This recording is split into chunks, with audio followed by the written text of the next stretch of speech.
My partner keyed his radio at 6 that night. My voice answered him. I was 10 feet behind him, my hand set dark in my pocket, my mouth closed. Tyler Pace stood in the mouth of a side canyon with one boot up on a sandstone step and the Motorola held out in front of him like he had forgotten what it was. His thumb was still on the button. The speaker had already spoken. The words it gave him were mine, my timbre, my pulled vowels from a childhood in the coal country of eastern Kentucky. My habit of ending a transmission with the phrase, "Copy that clear," a habit I picked up from a foreman I worked for 20 years ago and never broke. He turned around. He looked at me, the way a man looks at a stranger who has just done something impossible in his house. I had not said a thing. My handset was off. The battery had been out of it since the evening before, when we had stopped trusting radios.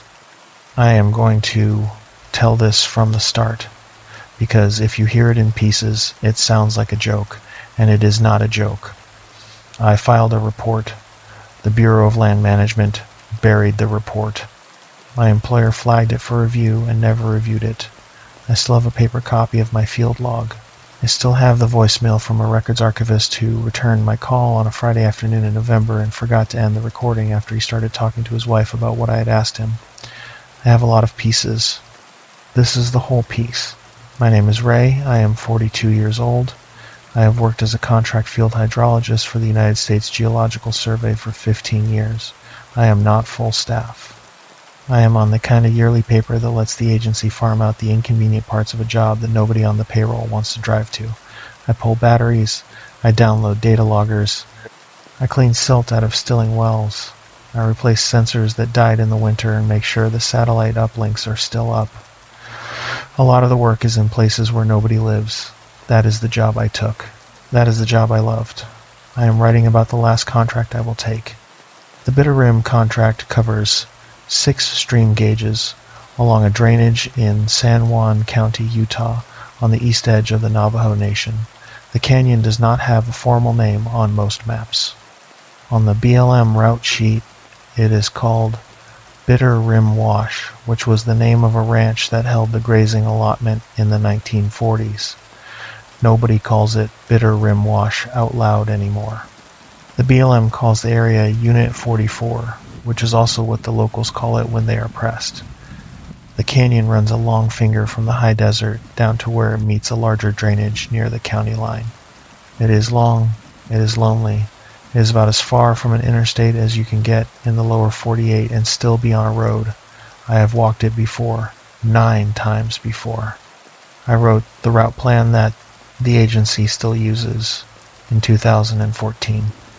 I trained the 2 juniors who worked the loop before Tyler Pace. Tyler Pace was a good kid, is a good kid.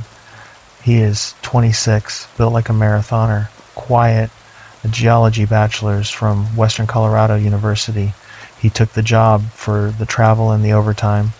He had done 1 season with me already, the year before, on a contract up in the Book Cliffs. He did not flinch. He wrote a clean field book. He did what I asked him to do the first time I asked him. That is rare in a young field tech. I do not take it for granted. We left Grand Junction on a Sunday morning in the last week of October. We drove south in a white agency Chevrolet with the fuel tanks full. We crossed the Colorado. We crossed into Utah. We came down through Moab in the early afternoon. We did not stop. We had a cabin to open, and the days were short. The pavement ends 16 miles past a service station at a crossroads everyone calls the Ford, even though no Ford exists there. You take the county road west, then a BLM access road south. The access road is washboarded gravel for 7 miles and graded 2-track for another 6. The last 3 miles are not graded at all. The last mile has 2 low water crossings and 1 climb you do in low range because the shale rolls under the tires like marbles. At the mouth of the canyon there is a cattle guard. It is set into a steel H-frame at a wire gate that opens onto the allotment. The guard is old. It is a welded grid of square bar over a concrete pit, and the pit sides are lined with rusted roofing tin to keep the cattle from stepping around the grid. There are bolts missing on the gate hinges. One of the H-frame uprights has been hit by a truck at some point and leans out of square by about 15 degrees. A painted sign on the frame says, in yellow paint that has faded to the color of a nicotine stain, Unit 44, and beneath it, in smaller letters, no overnight camping without permit. The permit I had was pinned to the sun visor of the truck. We crossed the cattle guard at 4:20 in the afternoon. The tires clanged on the bars. Tyler lifted his feet off the floor the way you do when you are a kid in a car going over a bridge. He laughed at himself for doing it. I did not laugh. I have crossed that cattle guard 9 times, and I can tell you it always sounded the same. I am telling you about the cattle guard now, so that when I tell you about it later, you will remember it. The cabin is 3 miles inside the gate, on a bench above the wash, where the road swings east to find a gentler grade. It is a BLM work cabin of the sort you do not see from the road. It was built in 1961 out of pine siding that is weathered to the color of a dead fish. It has a tin roof, a single-pane metal window on each side, a plywood door with a hasp and a padlock, a propane tank on a cinder block pad, a wood stove, 2 bunks, a drop-leaf table, a hand pump that draws on a cistern, and a USGS equipment locker under the south bunk. There is a pit toilet out back and a wooden shack you can smell before you see. There is no cell service. There is no electricity. There is an antenna mast for the Motorola repeater up on the caprock above the cabin, and the antenna has a green LED on it that you can see at night when you know where to look. I unlocked the padlock. Tyler carried the first load of dry goods inside. I carried the field gear. The cabin smelled of dust and propane and the faint sweet rot of a dead mouse in a wall somewhere. That smell comes out every spring and goes back in every fall. I did not bother looking for the mouse. It has not bothered me in 6 visits. The logbook was on the table, open to its last page, held down by a pebble. The logbook is a hardbound composition book of the kind the agency used to issue in bulk in the 1980s. A black marbled cover, sewn pages, and a red cloth spine. This was the 4th or 5th book the cabin had burned through. I had written in 3 of them over the years. The older books sat on a shelf above the stove in a little line, each labeled by year along the spine with a paint marker. The first one said 61 to 70, the next said 71 to 80, then 81 to 95, and so on. A record of the cabin kept by every crew that had come and slept there for 60-odd years. The last entry was from the previous June. A 2-man crew out of the Salt Lake office had come through to recalibrate the satellite modems. They had signed the book. They had written a tidy paragraph about cattle in the lower allotment, a broken fence near Site 2, and the need to order new desiccant packs for the equipment locker. The writing was neat, and the entries ran in order. A normal log. I flipped back a few pages out of habit. I always check the year before when I come into a cabin. I like to see who was last in, what they said about the equipment, whether they mentioned anything about the roof or the stove or the cistern. Last June crew was a man named Pete Ochoa and a junior I did not know, a kid named Aaron. Pete had written about a bull snake that had crawled into the equipment locker, and the bull snake had eaten 2 mice. Pete had thought that was pretty good. I smiled at the entry. Pete is a funny guy. Before Pete's entry was an October crew from 2 years back. I did not recognize the names. Brief entry, battery logs. A note about cattle tracks on the spur road. Nothing unusual. Before that was a June crew. Before that was an April crew. Normal entries all the way back 6 or 7 visits. I flipped further. Entries from 2020. Entries from 2019. There was an entry from Jared Kemp in May of 2019. Jared had written 3 paragraphs in his blocky, straight, upright print. He had talked about the spring runoff and a cottonwood that had come down across the 2 track at mile 9. He had signed Jared L. Kemp. I read the 3 paragraphs twice. There was nothing in them that meant anything. But the handwriting was the handwriting. The same hand that had written the foreword note a few pages later in the same book. I put my finger on Jared's signature. I looked at the J and the K. Blocky. Upright. The K had a foot on the bottom leg that hooked slightly to the right, like Jared had not quite committed to a straight descender. The J had a flat cap across the top. It was Jared's J. It was Jared's K. That much I could say for certain. I turned the page, and the next page was blank. The page after that was blank. The page after that had one line of writing at the top. Finished early. Do not overnight. On site 7. JK. I stood and looked at that line for a while. Tyler came back in with a duffel on his shoulder. I said, "There is no site 7. He said, "What?" I said, "There are 6 gauges on this loop. Sites 1 through 6. There is no site 7. He put the duffel down on the floor and came over and read the line. He said, "Who is JK?" I did not answer. I knew the initials. I knew a Jared Kemp, who had worked for USGS out of the Salt Lake office. Jared was 46, a big bearded man who had been field staff for 22 years. He had walked the Bitter Rim Loop before me. He had walked it with one partner or another every year until 2019, when he quit USGS with no warning. He moved to Iowa. He took a desk job with an engineering firm. A friend of mine called him once and asked why he had left, and Jared said he had lost his nerve for field work. He said it was burnout. My friend accepted the answer. Everybody accepted the answer. I looked at the line again. I thought about what it was doing in the book. It was not a note a man leaves who wants to be taken seriously. It was unsigned in any real way. The initials were not dated. There was no year on the page. If you pulled the book without reading it straight through, you might think the entry was from last month or 20 years ago. Tyler asked again, "Who is JK?" I said, "A guy who used to do this route." Tyler said, "What does the note mean?" I said, "Nothing."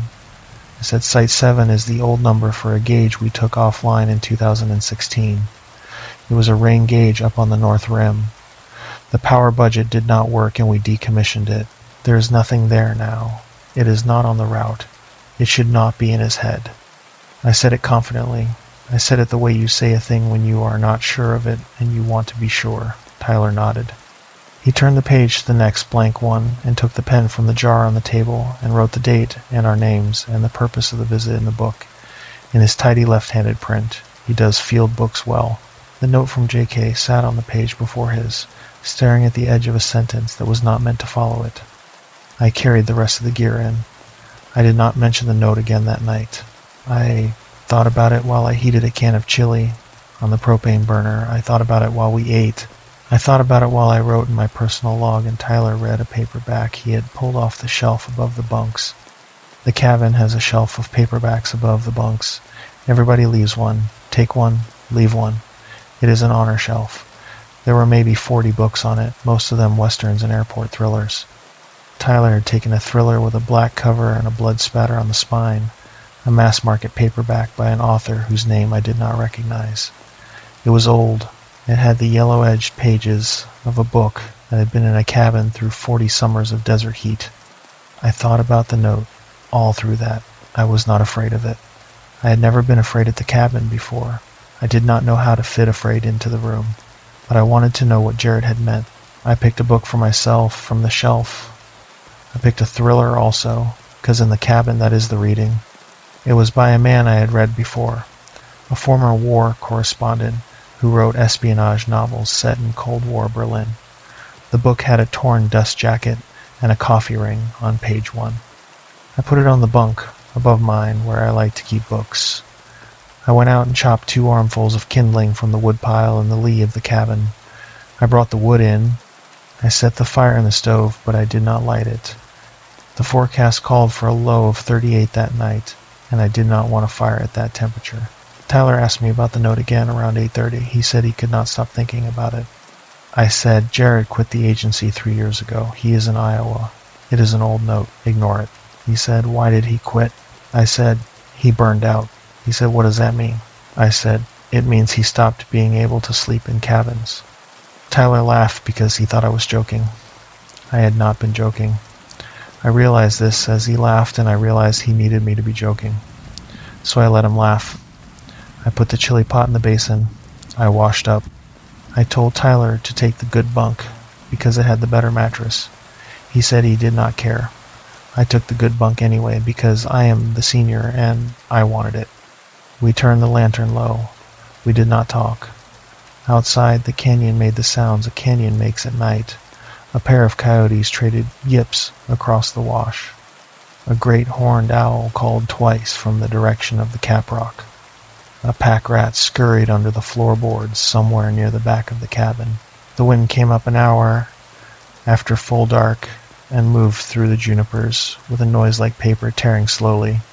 I fell asleep around 10. Around 2 in the morning, I woke up. I did not know why I was awake. The cabin was dark and cold. The propane lamp was off. Tyler's breathing was slow and even across the room. The wind had dropped. The canyon had gone quiet. I lay there and listened. A coyote yipped a long way off. Nothing else. I told myself I had woken up because I was cold. I pulled the wool blanket up over my shoulders and turned toward the wall. And then I heard it. A footstep. One footstep. On the shale path that runs from the door to the pit toilet. Not a scrape. A deliberately placed step. The weight of a boot. I stopped breathing. I listened. There was no second step. I counted to 60. There was no second step for the whole count. After a while, I told myself it had been a rock falling. Shale falls off the walls of the canyon sometimes at night when the temperature drops. I told myself this, and I eventually believed it enough to sleep again. I slept until 5:30 when my watch alarm went off. In the morning, I walked the path to the pit toilet. The shale there is flat, encrusted with a thin layer of silt from the last rain.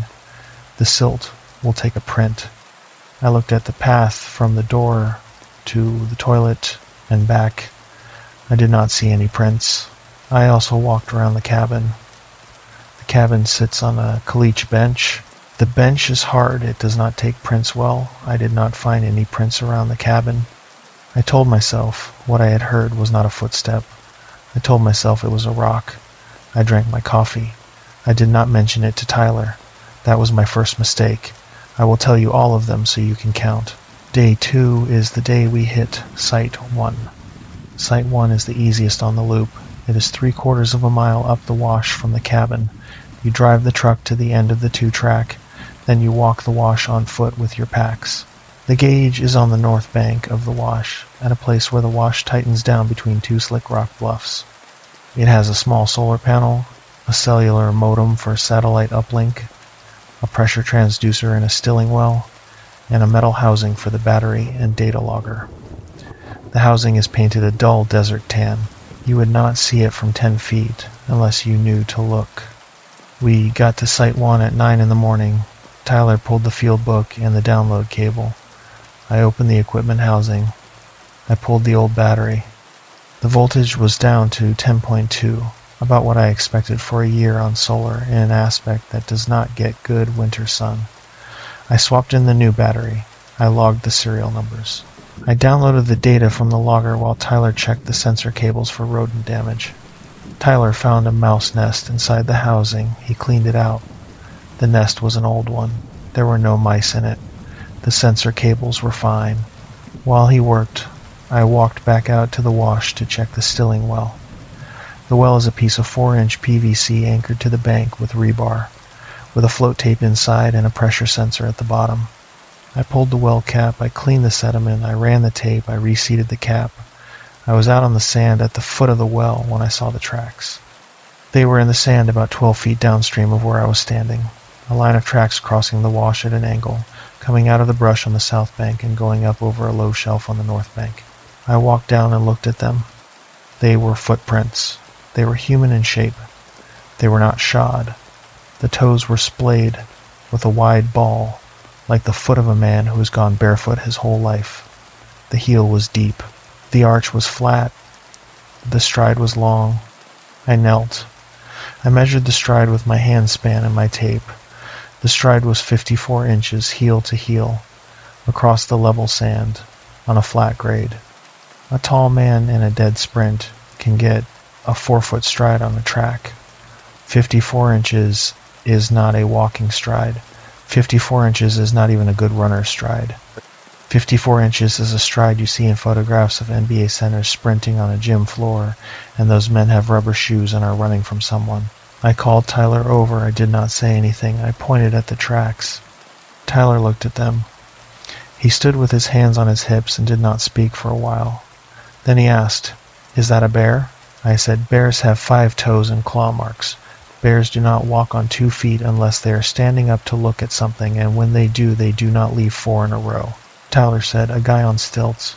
I did not laugh. He did not mean it as a joke. I said, "Could be a hunter on horseback. Maybe the horse walked one way and the rider walked the other."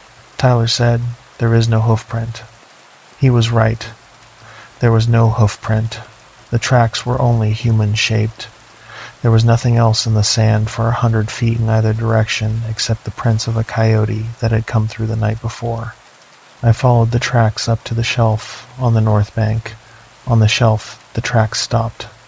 The shelf is slick rock. Slick rock does not hold a print unless there is pollen or dust on it, and there had been no wind for 2 days. I followed the tracks back the other way. On the south bank, the tracks went into the brush and stopped at the edge of a blowdown cedar. The blowdown had been there for years. The branches were brittle and dry. I pulled one aside. I looked under the trunk. I did not find anything. No scat, no hair, no disturbed earth. The tracks ended at the cedar, as if whoever had made them had climbed up the trunk into the air. I stood there for a minute, and then I pushed my way out of the brush and went back to Tyler. "I want to describe the prints carefully for you, because I measured them carefully and I wrote the measurements down. The overall footprint was 11.5 inches long from heel to longest toe. That is a size 13.5 to 14 foot in a modern American men's scale. Not unusual. The width of the ball was 5.25 inches, which is a wide foot. The toe spread was broad and even, with the hallux longer than the second toe, and the rest stepping down in a smooth curve. That is a foot that has never worn shoes. That is the foot of a person who has walked barefoot his whole life on varied ground. The depth of the impression was even and deep. A man who weighs 160 in hard sand leaves a print with a crest half an inch deep. The crest on these prints was a full inch, even on the forefoot. That is, a person who weighs 240 or 250. 240 or 250 on a frame that is making a 54-inch stride is a frame that is over 7 feet tall. There was one more detail. In the deeper prints, at the toes, there was a set of small linear depressions ahead of each toe. They were about 1/4 inch long. They looked like toenails. Not trimmed toenails. Long toenails. The nails had registered in the sand ahead of the pads, like the nails of a dog. I sat on my heels and looked at these prints for a long time. I did the measurements 3 times. I photographed every measurement. I drew the prints in my field book with a pencil and a small ruler, the way I had drawn sediment layers in college labs. I noted the substrate moisture. I noted the air temperature. I noted the time.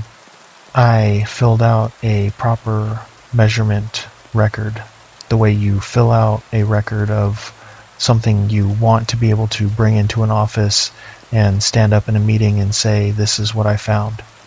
Then I stood up. I looked at Tyler. He had been watching me take the measurements. He had not moved. I said, "We keep working."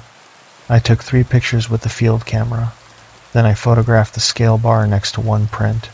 I wrote a note in my field book. I drew a rough sketch. I did what I would do for any anomaly. I treated it like a normal observation.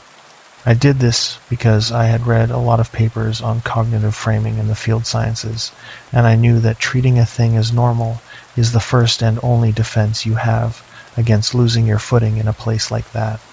I knew this, and I applied it, and I still lost my footing. I am writing this so you understand that knowing does not save you. We finished Site 1 by noon. We ate lunch on the slick rock shelf above the wash. I watched the bench where the tracks came out of the brush. I watched it the whole time we ate. Nothing came out of the brush. A red-tailed hawk rode a thermal up from the canyon floor and hung in the air over us for a while, and then slid off east. Tyler did not say much. We drove the truck back a mile and took a spur road up a side drainage to Site 2. Site 2 is a little further up at the mouth of a tributary wash that drains the north rim. The drive is about 40 minutes because the road is bad. We got there at 2 and finished at 4. Nothing was wrong at Site 2. I checked the stilling well and the housing and the solar panel and the cables.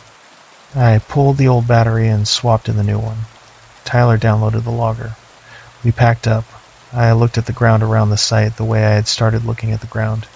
I did not see anything. Driving back to the cabin, Tyler finally said, "It could have been a guy." I said, "A guy with a 54-inch stride." He said, "A tall guy." I said, "I am 6'1" and I have legs.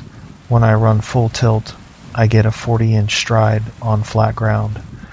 The world record holder in the 10,000 meters has maybe a 50-inch stride at speed.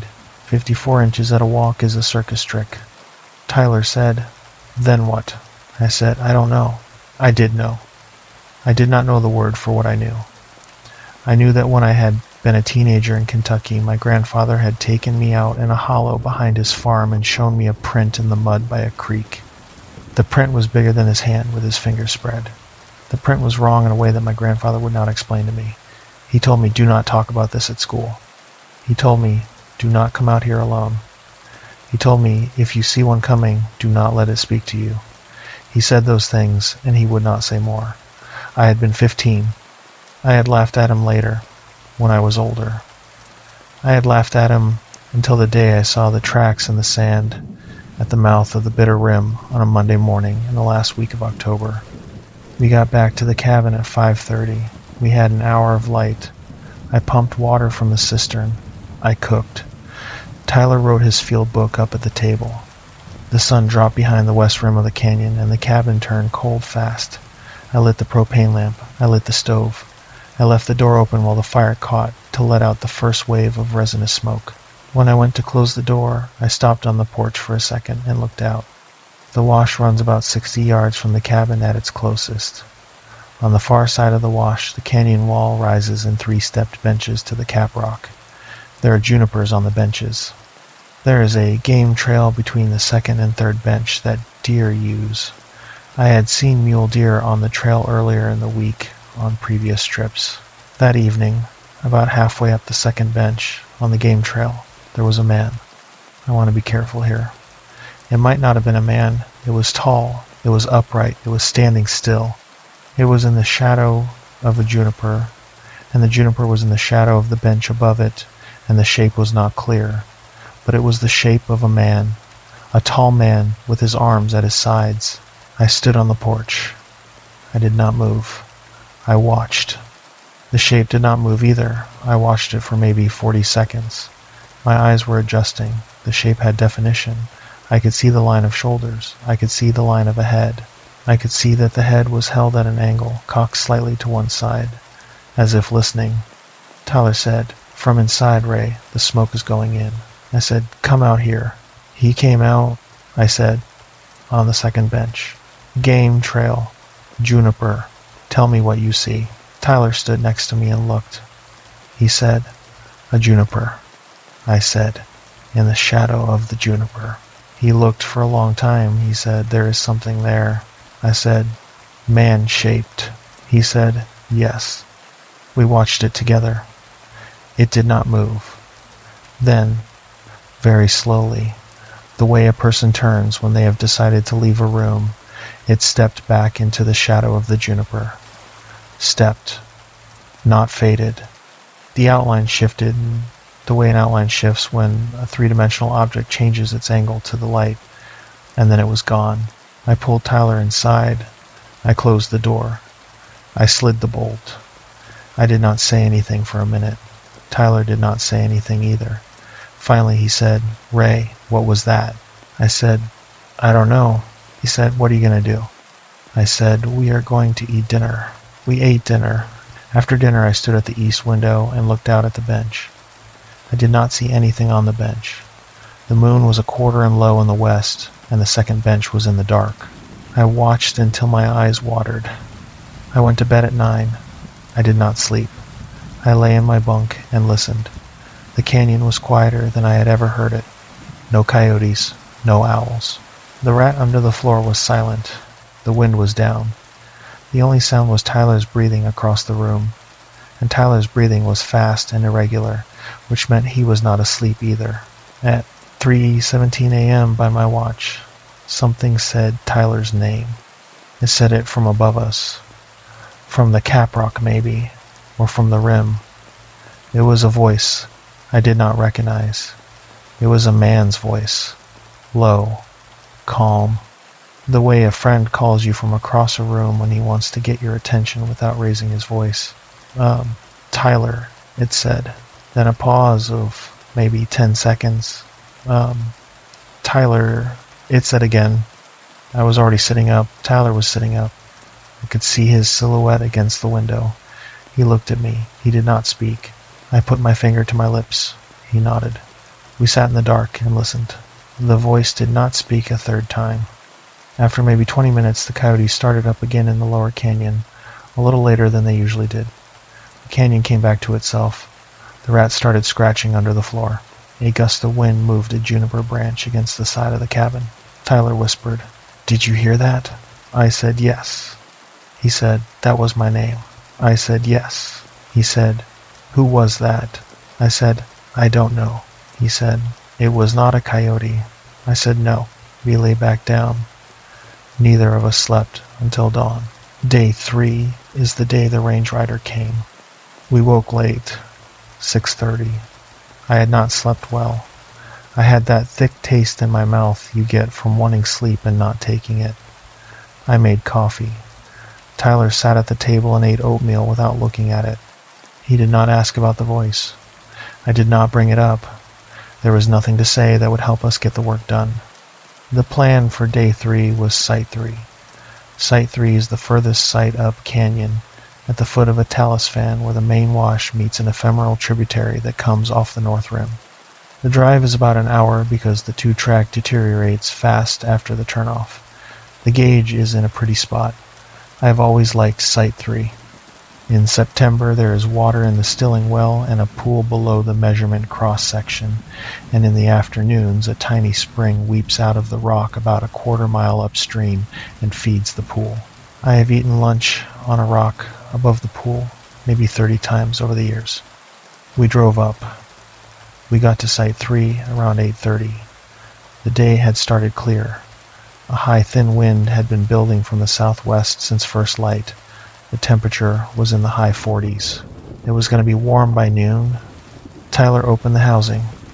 I walked down to the wash to check the cross-section. I was standing in the wash, tape in hand, when Tyler said, "Ray, somebody is coming." I looked up. A man was coming down the side canyon on a horse, a roan quarter horse with a white blaze. The man was dressed like the BLM range riders you meet in the backcountry sometimes, the ones the agency contracts to check the allotments during grazing season. He wore a broad-brimmed brown hat with a stentorian string. He wore a faded green canvas jacket with a BLM shoulder patch. He wore Wranglers tucked into a pair of tall cowboy boots. The jacket had a zipper that was broken and was held together at the bottom with a piece of paracord. The hat had a sweat stain. The man himself was maybe 50, weathered, clean-shaven, with deep crow's feet at the corners of his eyes. He was smiling. He rode the horse down the apron of slick rock above the wash, at a slow walk. He tethered the horse to a juniper stump. He swung down out of the saddle. He walked over. I climbed up out of the wash and met him at the edge of the bench. He put out a hand. He said, "Ray, good to see you out here." I shook his hand. His hand was cold. Not cold from the weather. The morning was mild and he had been in a jacket. A man's hand at that temperature in a jacket on a mild morning is not cold. His hand was cool the way a piece of river rock is cool. It was not a memorable cool. If I had not been paying attention, I would not have registered it. I was paying attention. I registered it. I did not ask how he knew my name. I thought, for a moment, that maybe BLM had sent a rider with a message and given him my details. That was a reasonable thing to think. It was also wrong. He said, "Name is Hal, Monticello Field Office." I am doing a range check up top. I said, pleasure. He said, this, your first weekend? I said, third day. He said, any trouble? I said, no trouble. Some weird tracks in the wash down at Site 1. He said, weird. How? I said, bare feet. He pursed his lips. He nodded like a man who had heard something similar before. He said, we get a lot of boys coming out from the res on foot, hunting, not always with a permit. You would be surprised. I said, a barefoot man with a 54-inch stride. He looked at me for a long second. He said, on slick rock. I said, on sand. He laughed. He had a good laugh. He said, well, you got me. He said, I would not worry about it. He said, probably a trick of the light. I said, I measured it. He said, then I do not know. He said, some things out here you do not know. He said, you fellas sleeping at the cabin. I said, yes. He said, cabin treating you right. I said, it is a cabin. He said, old cabin. Good old cabin. He said, you know when it was put up? I said, 61. He said, 61. You are right about that. He said, they put it in for the hydrology program. Ran water down into Lake Powell in those days. Different world. He said that a lot of men slept in that cabin. I said, that is a fact. He said, you are not overnighting at Site 7. I watched his face. It did not change. He was still smiling. His smile was a very regular smile. The sort of smile a man wears when he has been told to smile and does not have a reason to stop. I said, there is no Site 7. He said, sure there is. I said, Site 7 was decommissioned in 2016. He said, physically, it is still there. He said, I was up there last spring. Old rain gauge on the north rim. He said, I would steer clear of it. He said, wind comes down through there funny. Cold air drains down in the night. Very uncomfortable for a camp. He said, not worth the misery. I said, we do not plan to go up to Site 7. He said, good man. He paused. He looked at the ground for a second. Then he looked up at me. He said, you think about it though, sometimes. I said, excuse me. He said, about going up there. Everybody who works this loop thinks about it. It is a strange thing. You do the work at Sites 1 through 6, and Site 7 is up there and decommissioned, and you think, just for a minute, what a thing to go look at. What a thing to hike up to on a clear afternoon and stand at and look around and see what there is to see. I did not answer. He said, you think about it. He said it flat, not a question. A statement of a fact he thought I would agree with. I said, I do not think about it. He smiled. He said, well, all right then. He tilted his hat back with one finger and looked at Tyler. Tyler was standing by the housing holding a screwdriver. Tyler had not moved. Hal said, Mr. Pace, get any sleep up there last night?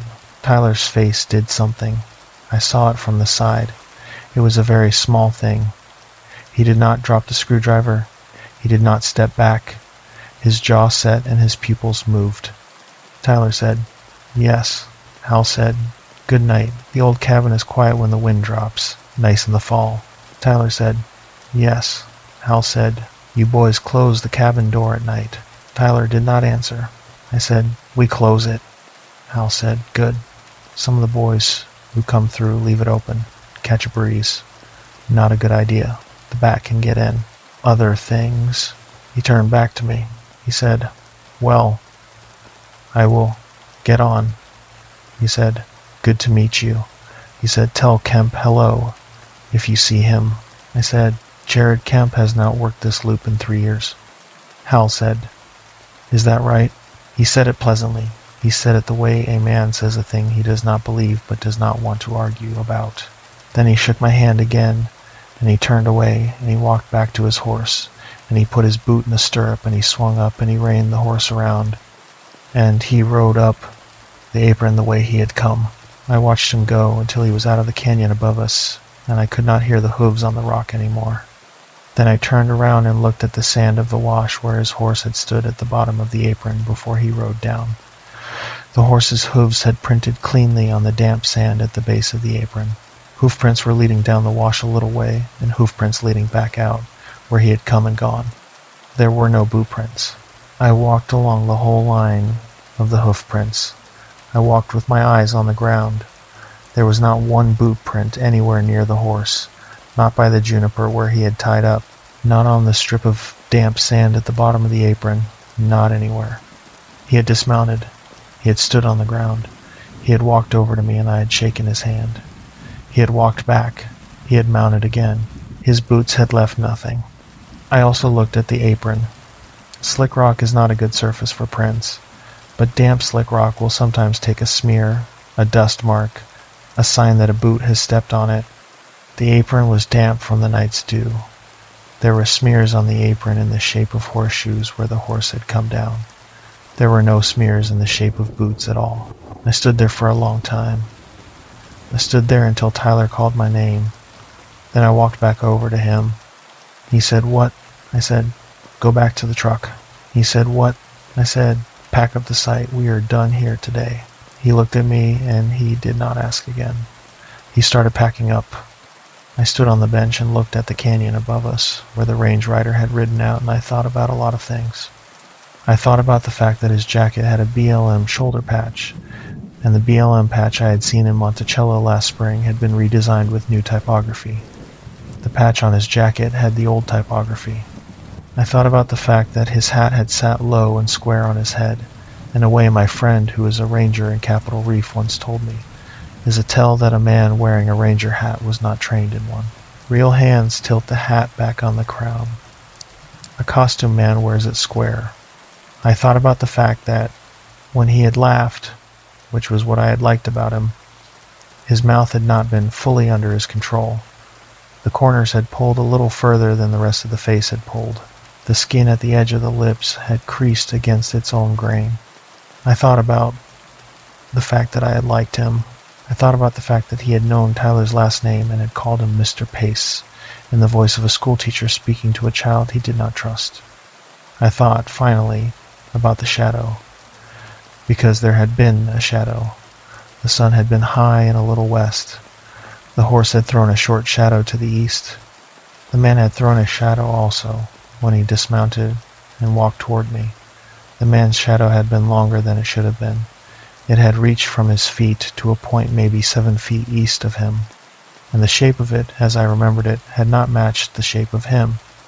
It had had an angle at the top that his shoulders did not have, a point that a head does not make. I do not know if I saw this clearly at the time, or if I have remembered it into being.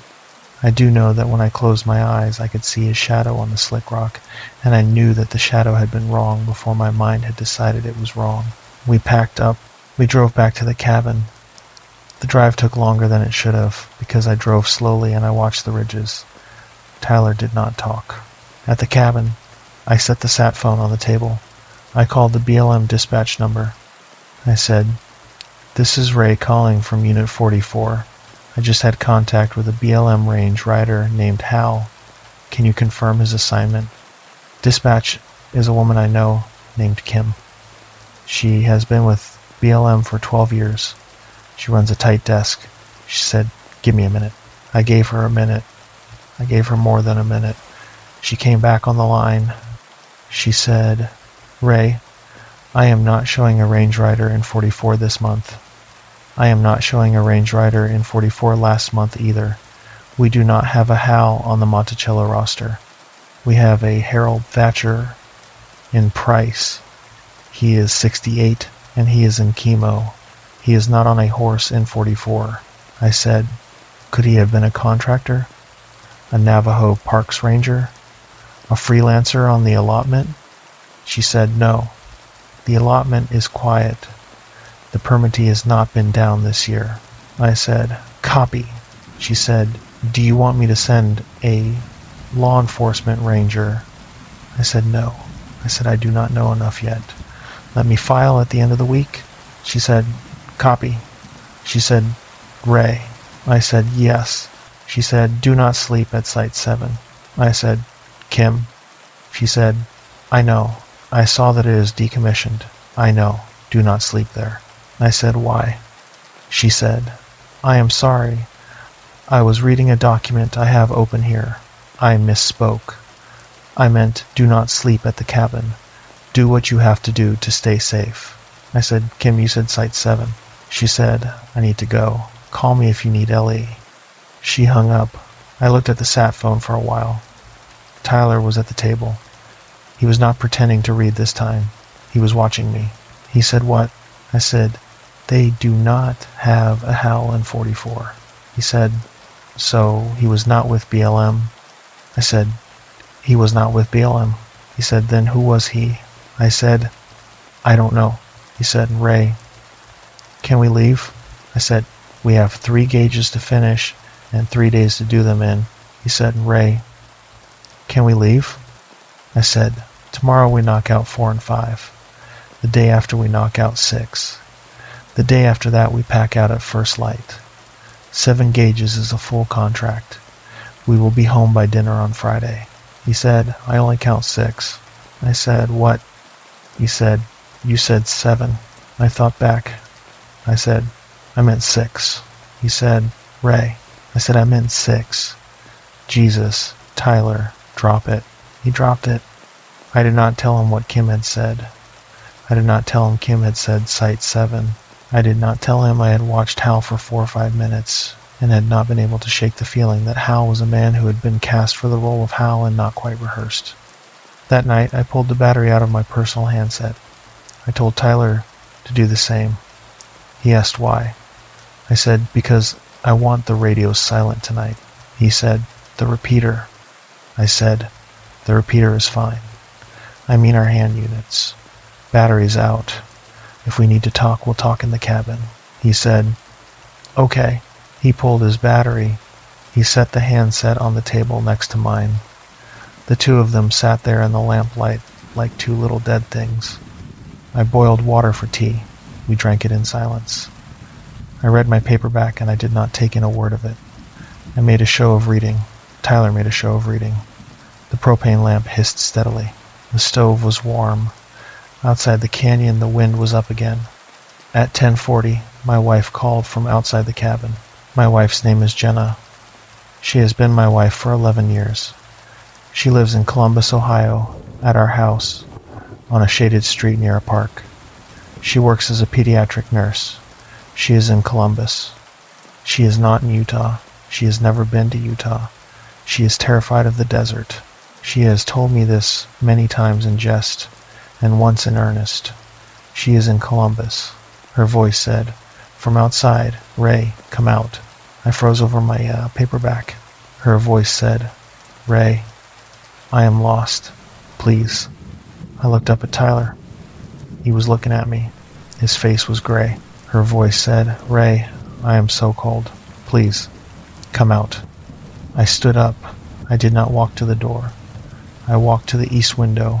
I did not open the window.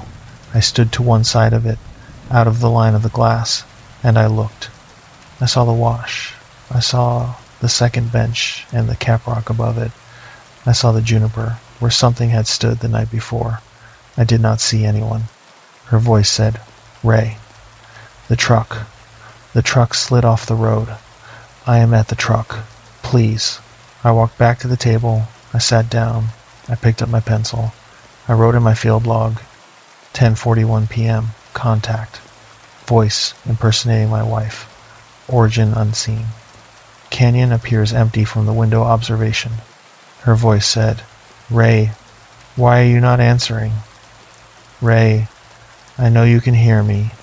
Ray, please, the boys from the highway are not coming. Ray, I walked a long way to the cabin. I am so cold. The voice knew things to say.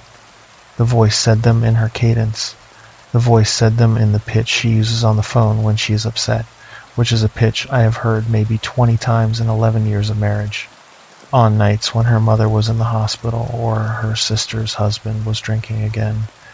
It is a pitch that works on me. It works on me because I love her. The thing outside the cabin had found the pitch, and the thing was using the pitch. I wrote, in the log, voice knows the pitch my wife uses in crisis. Voice also has knowledge of the phrase, the boys from the highway are not coming, which is a phrase my wife uses to refer to a state trooper response. This is our household phrase. It is not on the internet. I have not said it on a radio. I wrote that paragraph down because I needed to write it down. I wrote it down the way a man writes an inventory in a burning house.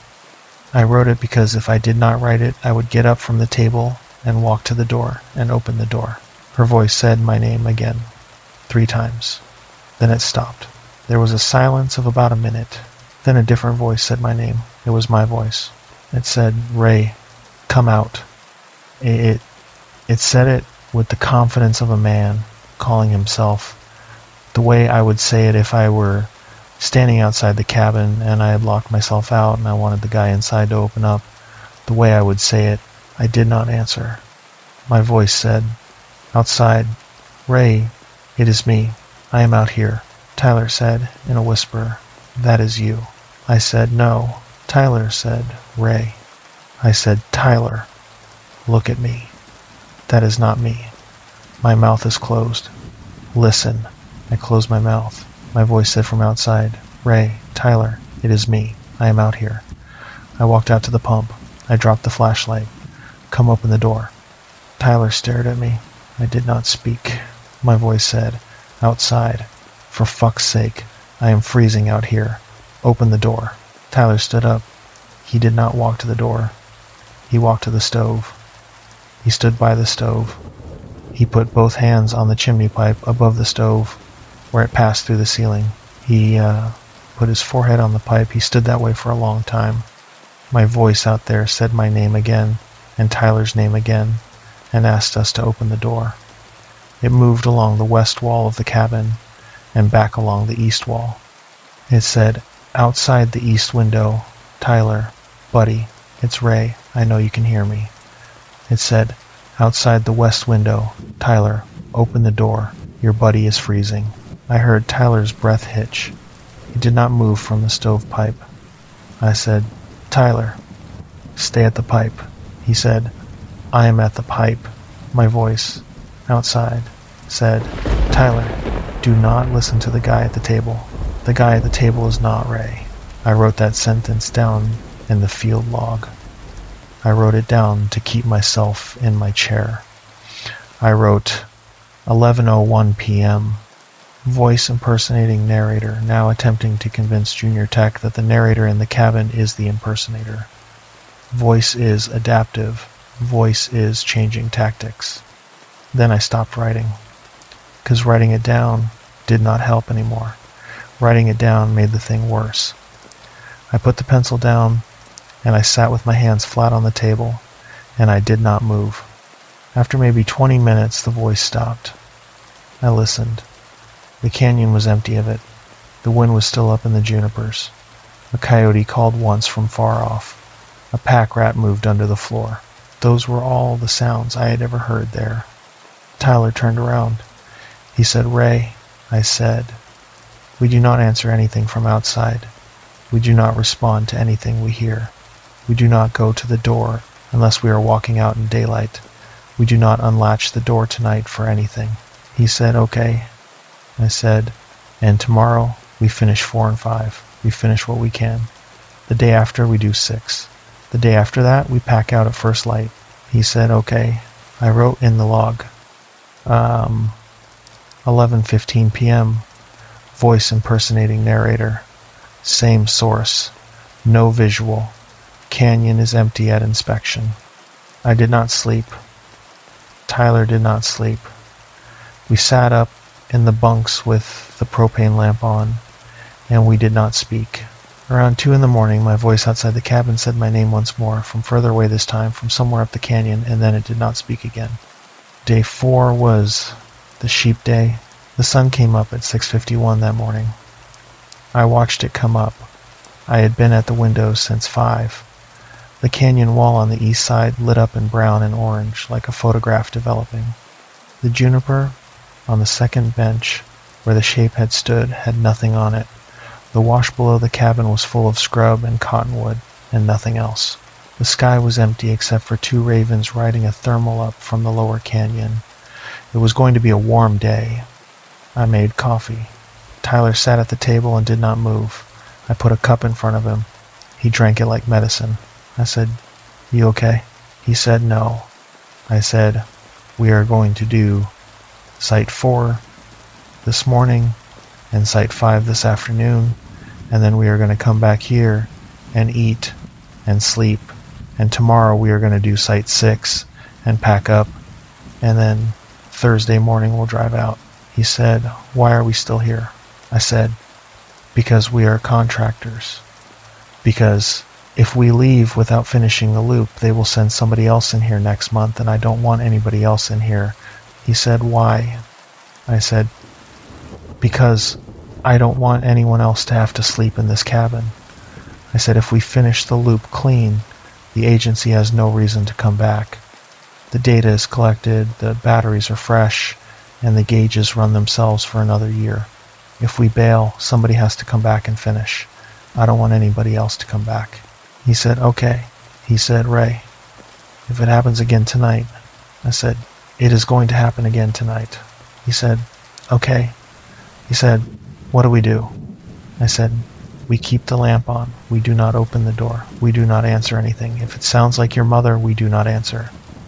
If it sounds like my daughter, we do not answer. If it sounds like you, we do not answer. We do not speak to it." He said, "My daughter." I said to my daughter, "I have a daughter. She is 8. He said, "Okay." I said, "Not a word to anything outside." He said, "Okay." We drove to Site 4. Site 4 is a tributary gauge up a side canyon on the south side of the drainage. The road in is rough but short, about 20 minutes. The gauge sits where the tributary broadens into a sand flat before the main canyon. The sand flat was where we found the sheep. There were 3 of them. They were ewes, full-grown, white muzzles, Navajo churro by the look, the kind of sheep that get run on the allotments up on the res. The allotment the canyon belongs to has a grazing lease that runs a small flock in the lower canyon in the summer. I had seen sheep here in June.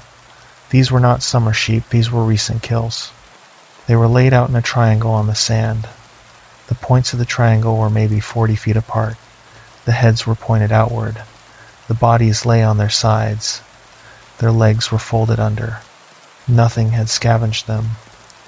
In 4 days a coyote will find a sheep. In a week a raven will have half of it.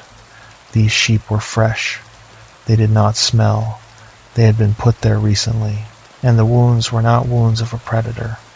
The throats had been opened in a single clean cut across the windpipe. The eyes were gone. The tongues were gone. The ears were gone. The wool on the back of each sheep had been peeled down in a long strip from the nape to the tail, like someone had taken off a jacket. The hide underneath was undisturbed. The rib cage was unopened. The organs were where they were supposed to be. Tyler vomited. He walked about 10 feet off the sand and vomited into a creosote bush, and then he came back. I took pictures. I photographed all 3 sheep. I photographed the triangle. I stood at each vertex and took a picture, looking in at the other 2. I photographed the ground around the sheep for tracks. The sand inside the triangle was smooth. There were no tracks. There were no blood drag marks. There was no disturbance of any kind except the sheep. I set my tape out and measured the triangle. The triangle was equilateral within a foot. The angles were within a degree of 60. I wrote in the field book, 9:40 a.m., Site 4 access road. 3 ewes recently killed lay in an equilateral triangle, approximately 40 feet in side length. Throats cut, eyes, tongues, ears removed. Wool is peeled from the dorsal surface. No scavenger activity. No tracks in the surrounding sand. I stood up.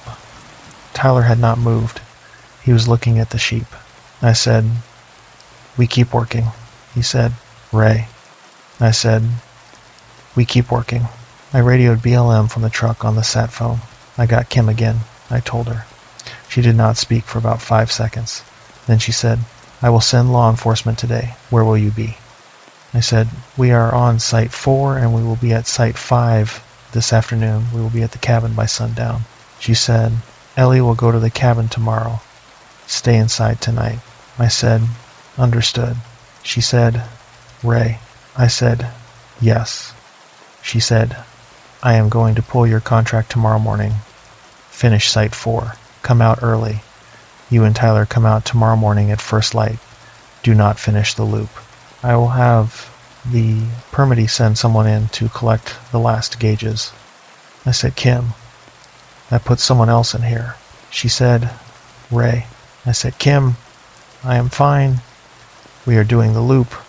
I am not leaving work on the board because I had a bad night."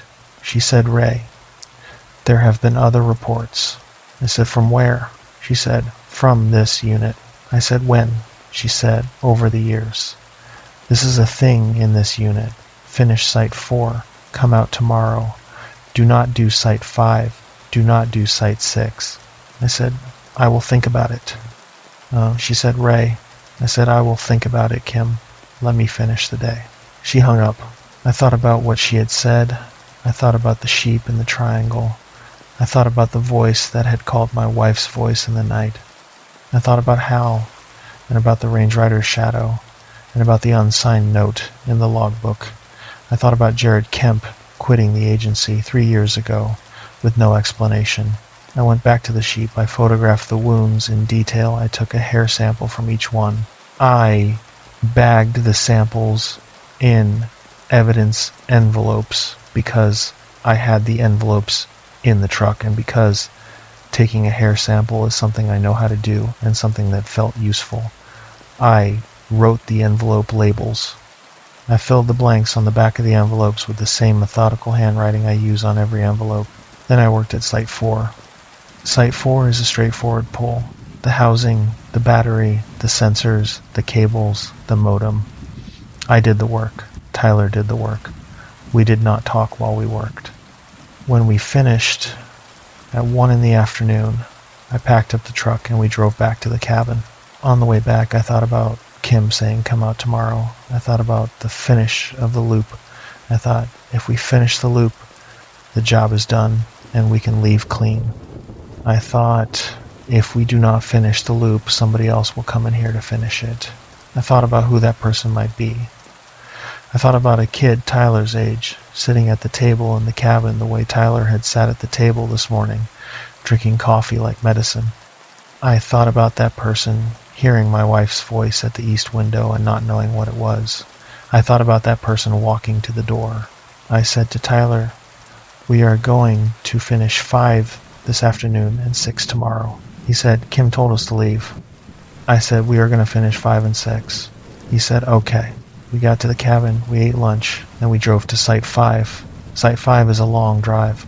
It is on the west fork of the drainage, which is a separate spur off the main canyon. You have to backtrack out the 2 track to the main road, then take a right at the fork and drive another hour out on a rougher spur. It is the only site we do not reach from the cabin by a 15-minute drive. I always pack lunch and water for a half day when I do Site 5. We drove. We did not talk. The West Fork is a different landscape. The main canyon runs through a sandstone drainage with cottonwoods and willows. The West Fork is tighter and more juniper and pinyon, with a small perennial spring that comes out of the rock at the head. The gauge at Site 5 is at the base of a talus slope, at a narrows where the wash squeezes between a knob of white sandstone and a steep red wall. We parked. We walked the quarter mile to the gauge. I carried the toolkit and the spare battery. Tyler carried the field book and the data cable and the spare solar panel. The gauge is on a slab of white sandstone above the stilling well. The housing sits on the slab. The solar panel is on a short mast bolted to the slab. The stilling well drops into a pool below the slab. On the slab next to the housing, sitting open and face down like a bookmark, was a paperback. I stopped. I said, "Tyler, look." Tyler walked up. He saw the book. He did not react. I said, "Tyler." He said, "What?" I said, "That is my book." The book on the slab was the paperback I had taken off the shelf in the cabin 3 nights ago. The Cold War thriller, torn dust jacket, coffee ring on page 1.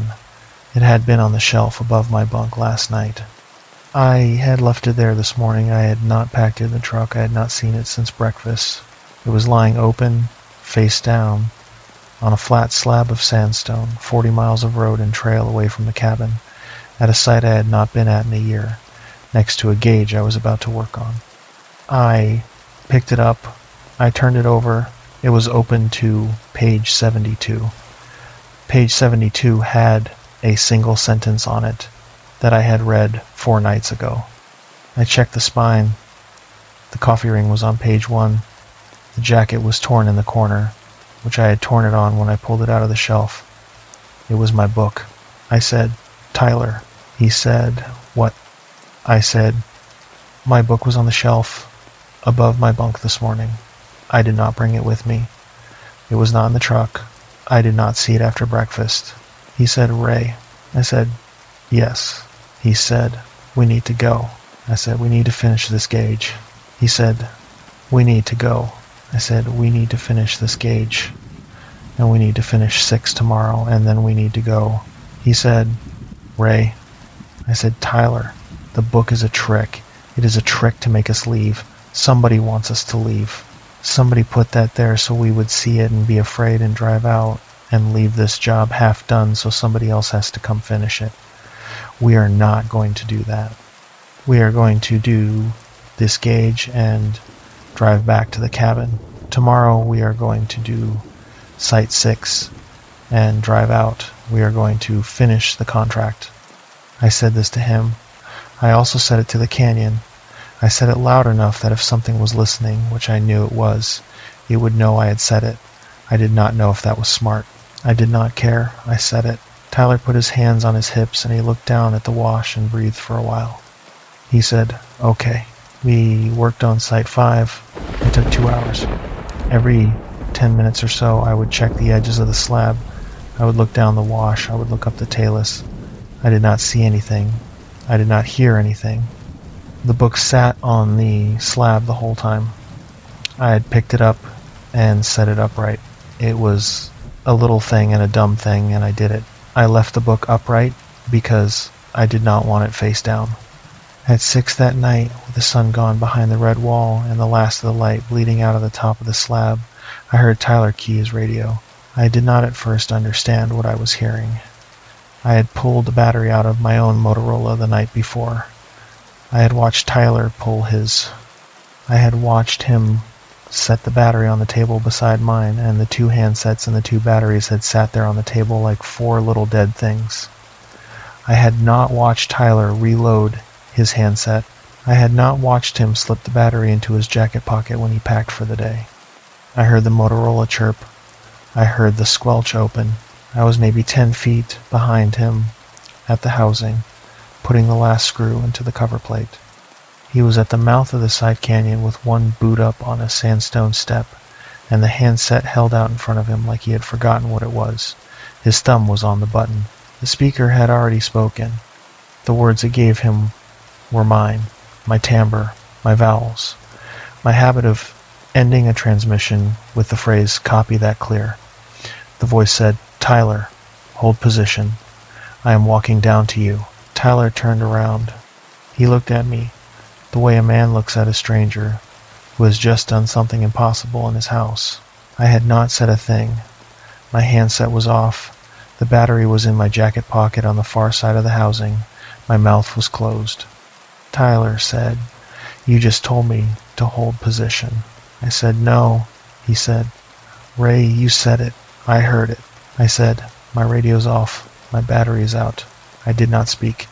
"Take the battery out of your handset. Take it out right now." He took it out.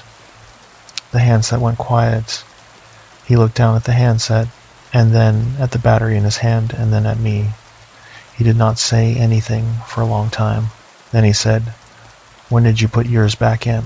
I said, "I did not." He said, "Then you cannot have spoken on it." I said, "Correct." He said, "I heard you on the radio." I said, "Yes." He said, "You were not on the radio." I said, "Correct." He put the battery in his pocket. He put the handset in his other pocket. He said, "Ray." I said, "Yes." He said, "When did I put my battery in?" I said, "I don't know." He said, "I don't remember putting my battery in." I said, "I know." He said, "Ray, I do not remember reloading my handset." I said, "Tyler, we are going to finish packing this site up. We are going to hike to the truck. We are going to drive back to the cabin. I am going to call Gary Summers. Tomorrow we pack out. We are going to do those things in order. Do you understand me?" He said, "Yes." We packed up. When we were done, I picked up the book. I put it in my jacket pocket. We hiked out to the truck. I put the book on the dashboard. On the drive back, I called the USGS records office from the sat phone. I asked for a man named Gary Summers, the regional archivist. Gary is a retired field hand who went into records 20 years ago.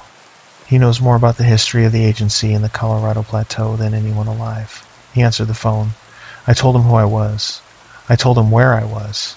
I asked him to pull the history of the Bitter Rim contract. He was quiet for a moment. He said, "Ray, are you at the cabin?" I said, "I am in the truck driving to the cabin." He said, "Ray." I said, "Gary." He said, "Okay, give me 2 hours. Call me at the cabin, sat phone at 8. I said, "Okay." He said, "Until then, Ray." I said, "Yes." He said, "Do not use your first name on the radio." He hung up. I drove. I did not tell Tyler what Gary had said. I did not want to tell him until I knew something. We got to the cabin at 7. I made dinner. I called Gary at 8. Gary told me the following things. The Bitter Rim contract has been on the USGS books since 1961.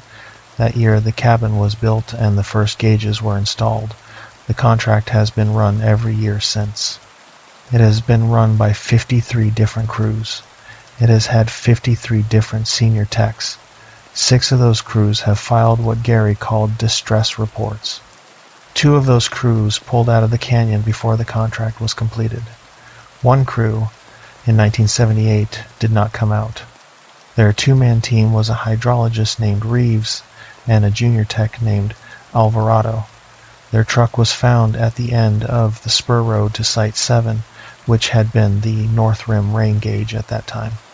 Site 7 was active then, the truck was empty, the men were never found, the case was closed as open, it has never been closed. Site 7 was decommissioned in 2016, not because of the power budget, which Gary told me had been fine, but because the records office had been quietly recommending for decades that the site be pulled. A new records director in 2015 read the recommendations and approved the pull. The power budget reason was the reason given to the field office. Gary told me the distress reports were kept in a separate binder. He had the binder in front of him. He read me a summary of each. 1967. Crew pulled out on day 4. The report stated that a man matching the description of a BLM range rider had visited them at Site 3 on the morning of day 3 and had known details of their route that he should not have known. The rider had not been on any staff roster. The crew had left the next morning. 1972. Crew completed the loop but filed a report on the way out describing nighttime vocalizations at the cabin. The vocalizations had been in the voice of the junior tech's deceased mother. 1978. The Reeves and Alvarado case. Gary read the abstract out to me.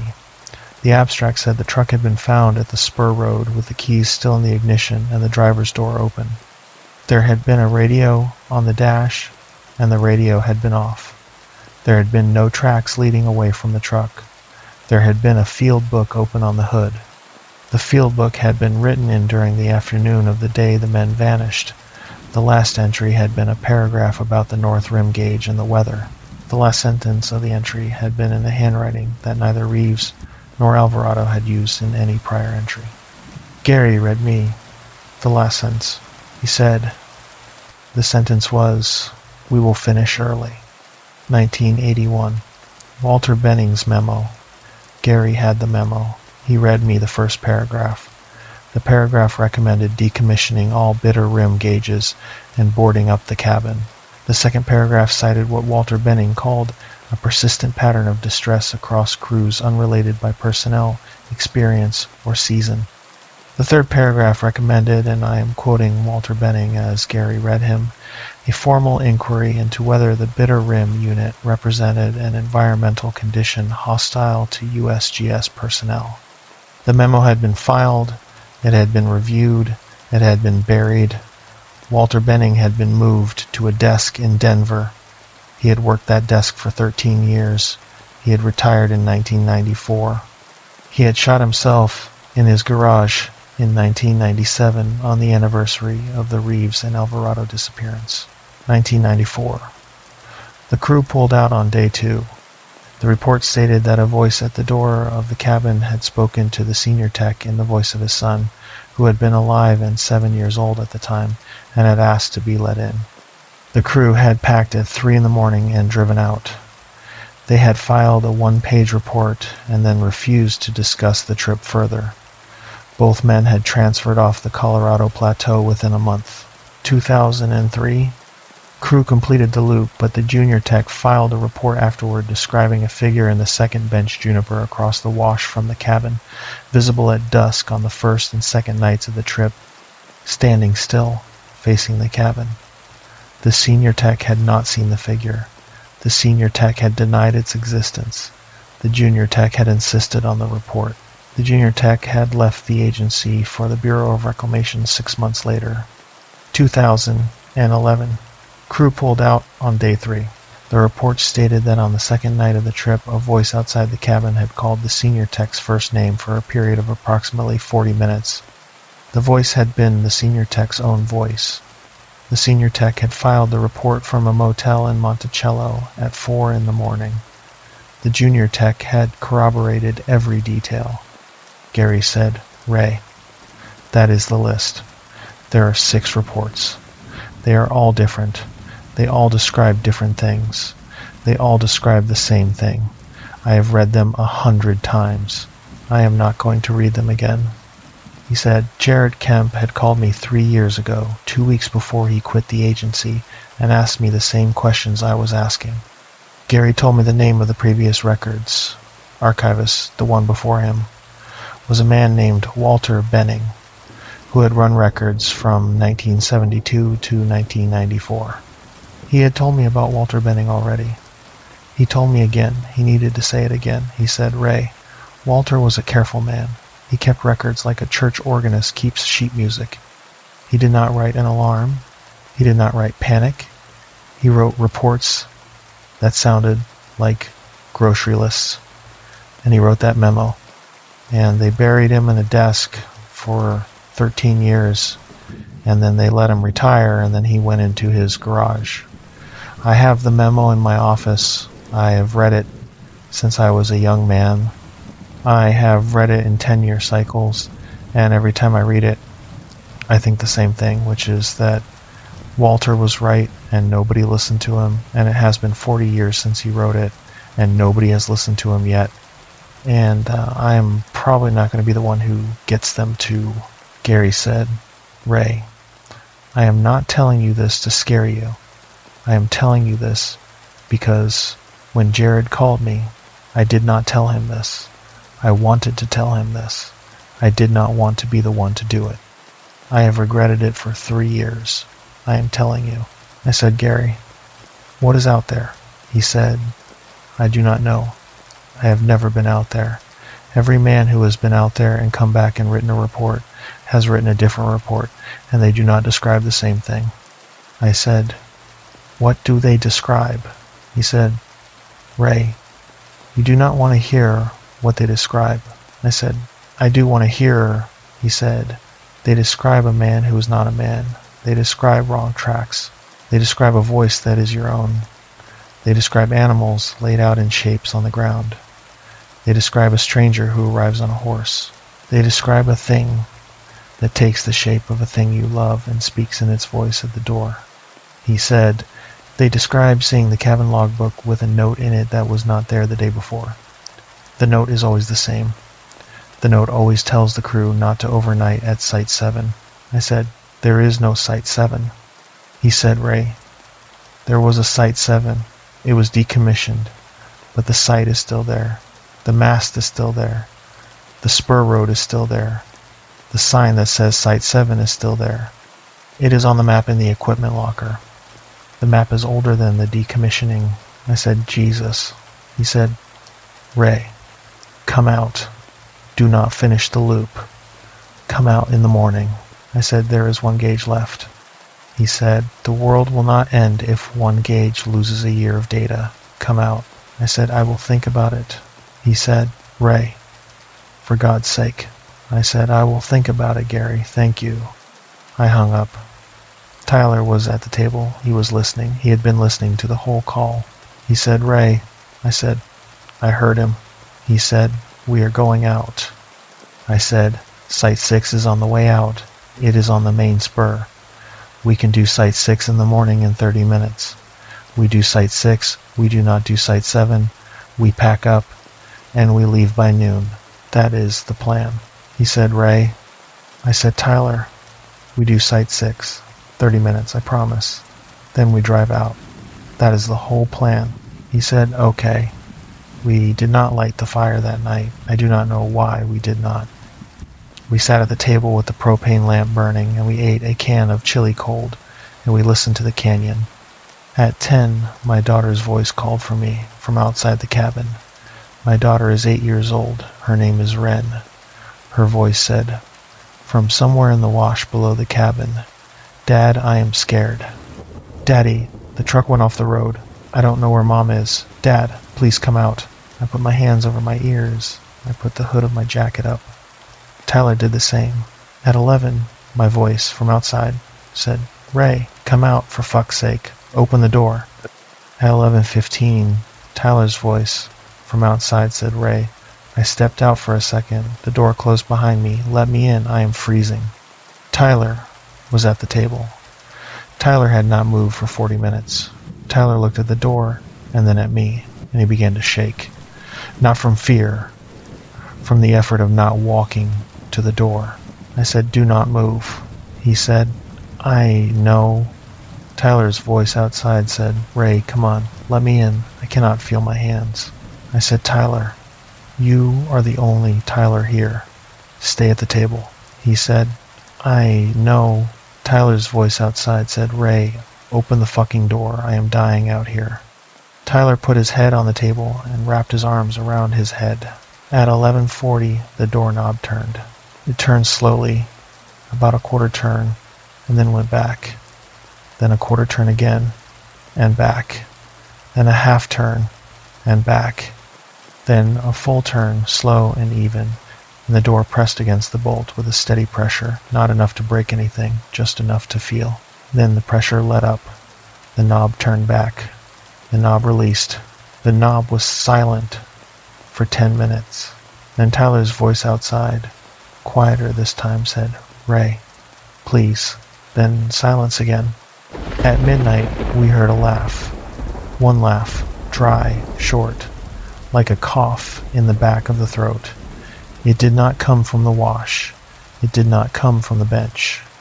It came from the other side of the door, from the porch, about 2 feet away from the latch. Tyler put both hands over his mouth. We did not move until dawn. Day 5. I am calling it day 5 because I am counting from the day we crossed the cattle guard, and that makes it day 4.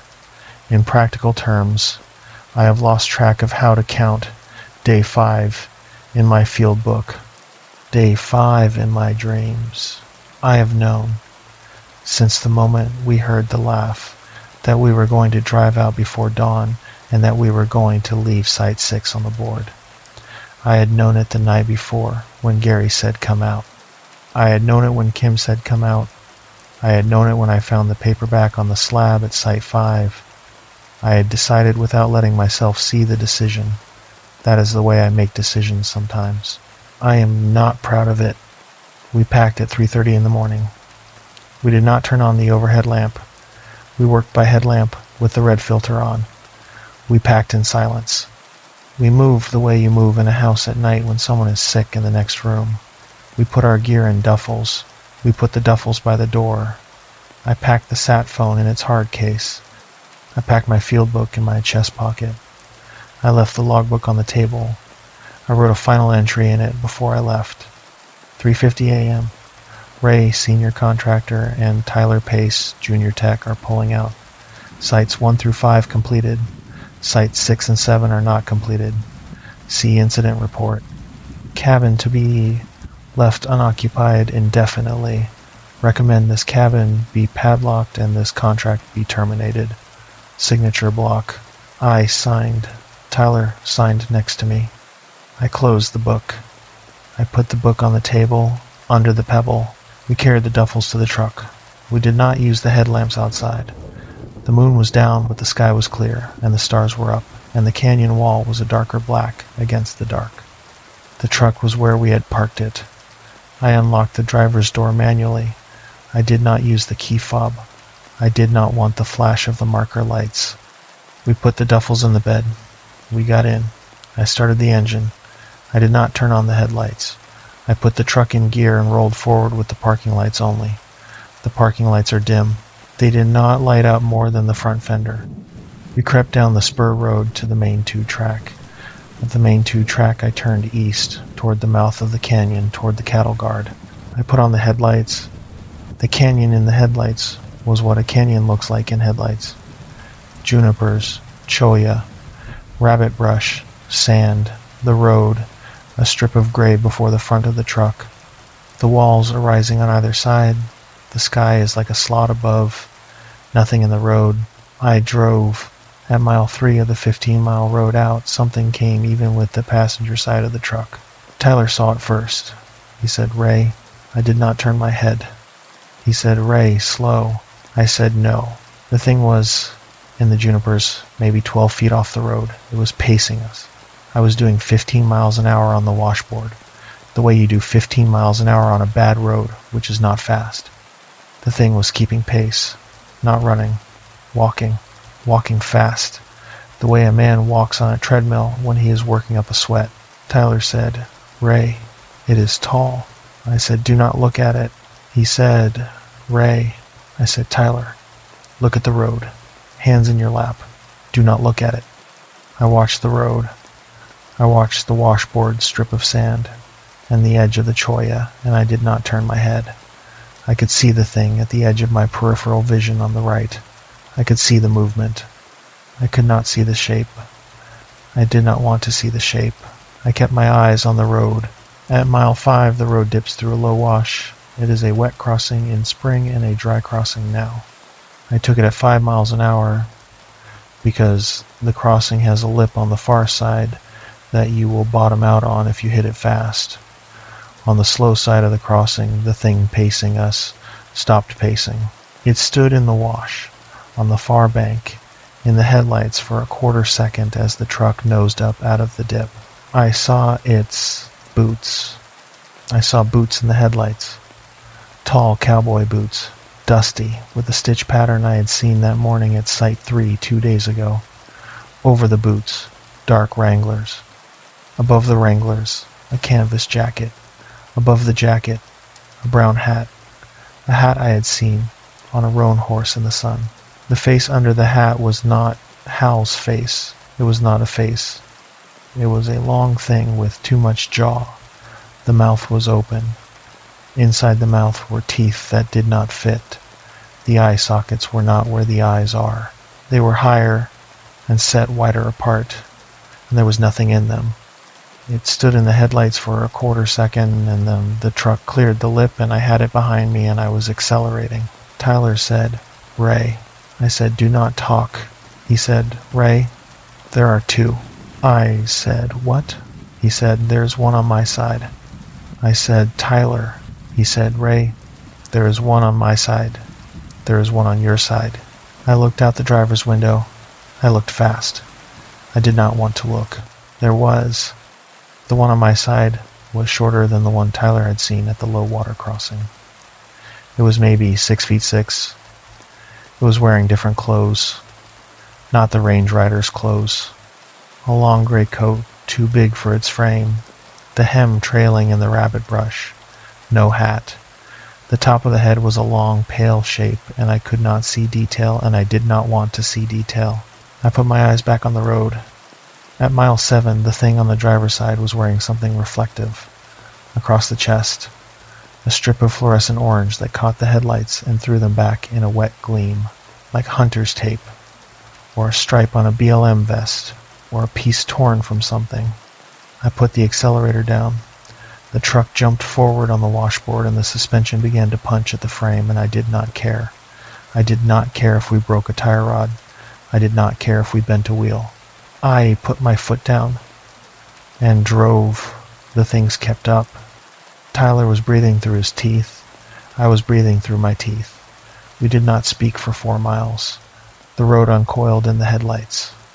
At mile 9, I saw a deer at the edge of the road, a mule deer buck, in a 4-point rack, standing broadside in the junipers on my side. The deer was shaking.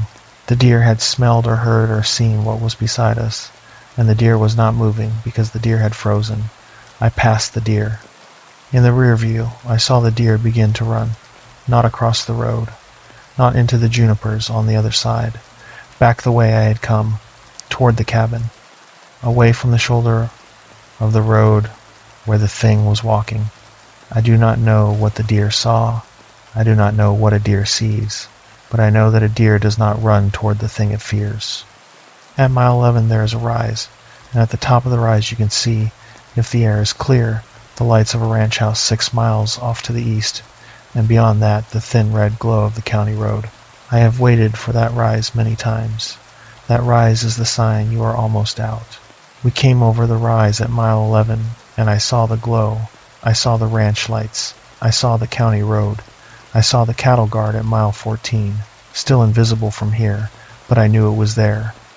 I knew it was there the way you know a thing that is ahead of you in the dark that you have driven to before. I said, "Tyler, the cattle guard is at mile 14. 3 miles, hold on." He said, "Okay." The things were still with us. I could not see them clearly now because I was not taking my eyes off the road, but I could feel them. I could feel the thing on the passenger side out past Tyler's window. I could feel the thing on the driver's side out past my own window. I could feel them keeping pace. At mile 12 I heard my voice speak over the repeater through the truck radio, which was on because the truck radio is always on. My voice over the radio said, "Ray, slow down, you are going to wreck." I put my hand on the radio and I turned the power off. It took me a second to find the dial in the dark. When I turned the power off, the radio stopped. I knew it was going to stop. I also knew that I had heard my voice come out of it. "Tyler," said Ray. I said, "We are not acknowledging anything. We are not talking back to anything. We are going to the cattle guard." He said, "Okay." At mile 13, Tyler's voice spoke from outside the truck, from the passenger side window, from maybe 6 inches away, and said, "Ray, please pull over." Tyler was sitting next to me with his mouth closed and his hands over his ears. I did not respond. I did not look. I did not slow down. At mile 13 and a half, my daughter's voice from outside, from the driver's side window, said, "Daddy, please, Daddy."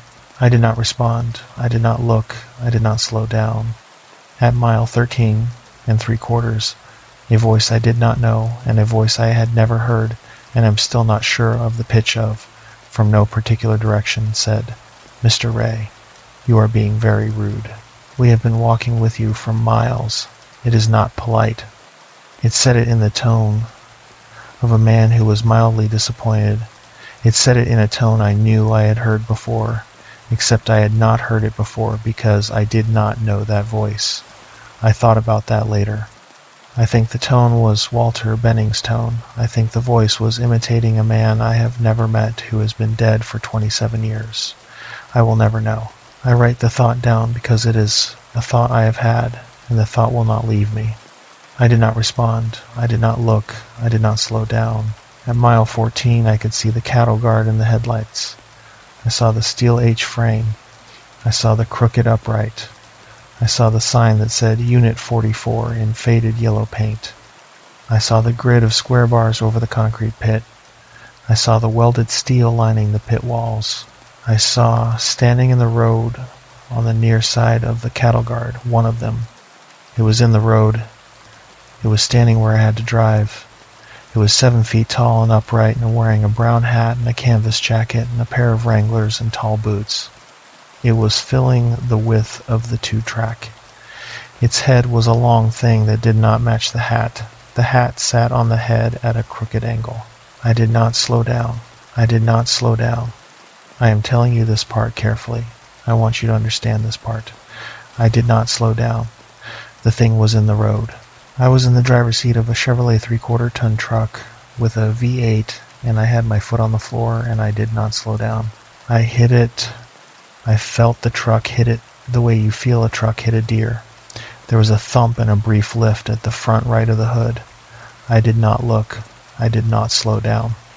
The truck rolled up onto the cattle guard, and the tires clanged on the bars, and I kept my foot on the floor, and the truck rolled across the guard and off the far side onto the shoulder of the allotment boundary, and I was through. I stopped.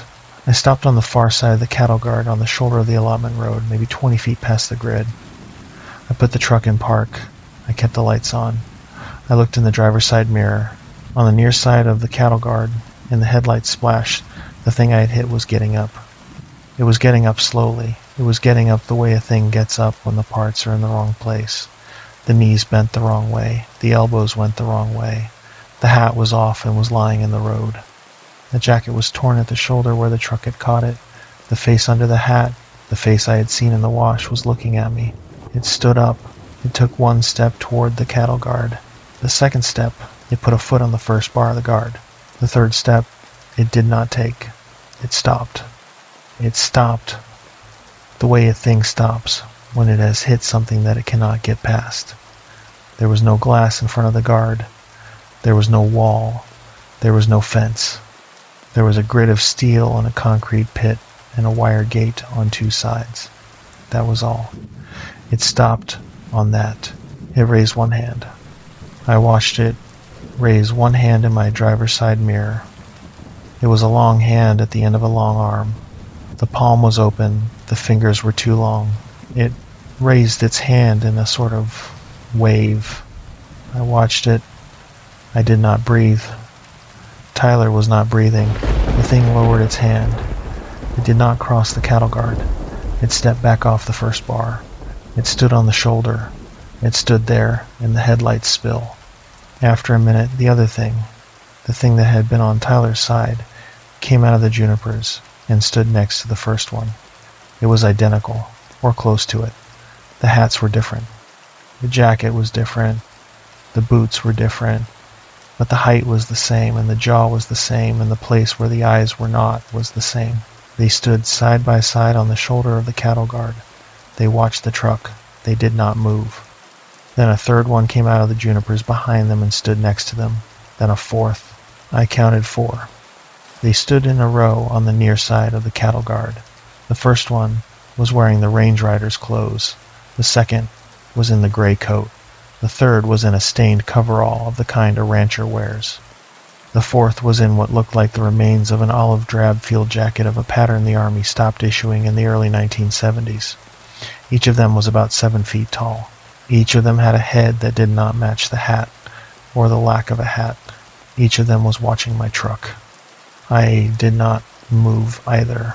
After 2 minutes of this, I took my foot off the brake and rolled forward.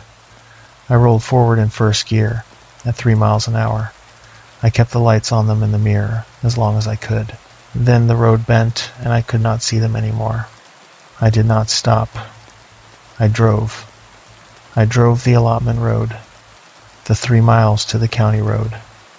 I pulled onto the county road. I saw the first telephone pole I had seen in a week. I turned left. I drove the county road 16 miles to the state highway. I turned onto the state highway.